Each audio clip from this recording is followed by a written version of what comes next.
जब हम प्रतिशत वाले सवाल करते हैं तो हमें भाग देना सबसे पहले आना चाहिए।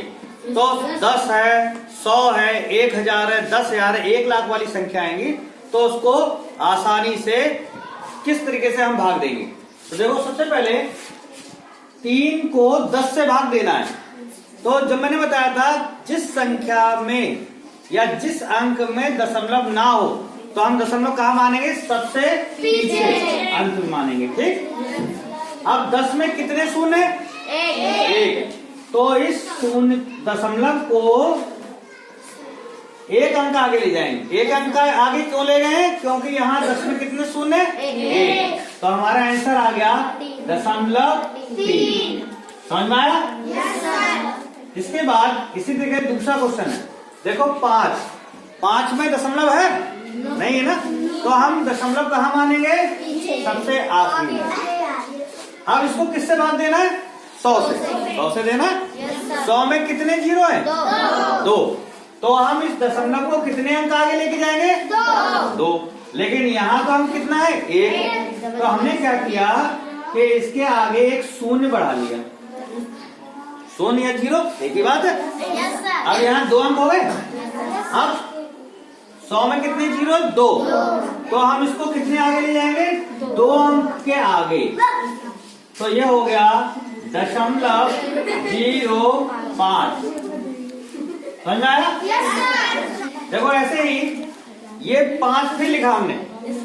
5 को किससे भाग देना है, 1। दशमलव है ना, कहाँ दशमलव नहीं है ना, तो हम कहाँ पे मानेंगे, सबसे पीछे। सबसे पीछे मान लिया। चलो हम यहाँ लिख ले रहे हैं। ये हो गया 5 तो 1000। दशमलव नहीं था तो हमने दशमलव पीछे मान लिया। लेकिन यहाँ पे कितने अंक है, 3। हमने इससे पहले बताया था कि दशमलव को कितने अंक के आगे ले जाएंगे, 3 अंक के आगे। लेकिन यहाँ अंक कितना है, 1। तो हमने क्या किया, 1 2 3 दशमलव 0 बढ़ा लिए। मान लो हम 4 भी बढ़ा लेते तो भी कोई फर्क नहीं पड़ रहा। अब हम इस दशमलव को कितने आगे ले जाएंगे, 3 अंक का आगे। 3 के आगे क्यों ले जाएंगे, क्योंकि 1000 में कितने शून्य है, 3। तो देखो 1 2 3 ने दशमलव कहाँ गया, घूम के यहाँ। तो ये भाग आ गया। या तो इसको ऐसे लिख लो 0.005। या हम 0 नहीं भी लगाएं तो भी कोई दिक्कत नहीं है, लेकिन 0 लगा दिए तो भी कोई बात नहीं है।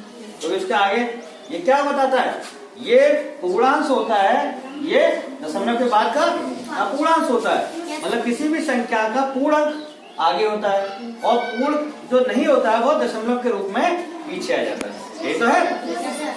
तो अब इस तरीके से किसी भी संख्या को आसानी से भाग कर लोगे। सही ट्रिक है।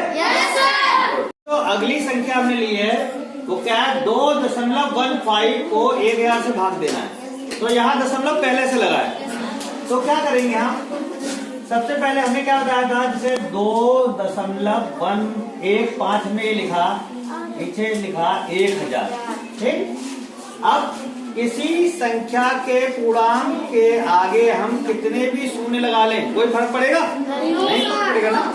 तो हमें कितने अंक चाहिए दशमलव के आगे, 3 का। हमने मान लो 1 2 3 शून्य बढ़ा ली, 4 बढ़ा लो, 5 बढ़ा लो, कोई फर्क नहीं पड़ेगा। ठीक, अब दशमलव कितने आगे होना चाहिए, 3 अंक के आगे। तो यहाँ पहले से भी किया गया है तो हमें संख्या गिनी 1 2 3। तो दशमलव उठ के कहाँ पे आ जाएगा, इस जगह पे। तो आंसर क्या आएगा, देखो दशमलव का 3 अंक आगे है।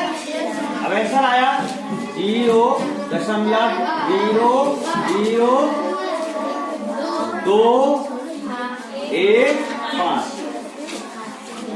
समझ में आया? इसके बाद अगला देखो। देखो अब इसको हम ऐसे लिख सकते हैं 12.6 बटा 2000 को लिख सकते हैं 2 गुणे 1000 लिख सकते हैं 2000 को। अब दशमलव के आगे हमें कितने अंक चाहिए, 3 अंक। 3 चाहिए ना, तो हमें इसके आगे मान लो 1 2 3 शून्य बढ़ा दिए। अगर हम इसे 1000 से डिवाइड करेंगे तो दशमलव कितने अंक आगे आएगा, 3 अंकों के आगे। 1 2 3 के आगे तो यहाँ दशमलव आ गया। तो ये आया 0.0126 बटा नीचे क्या है 2 का 2 बचा। आप 2 से जब भाग करेंगे तो देखो 0.0 का 0 आया, फिर 12 को भाग रहे 1 आएगा ना, तो इसलिए 0 आ गया, और 2 3 12 और 2 3 6।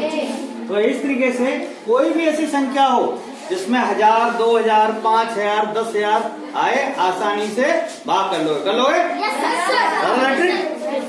गुड।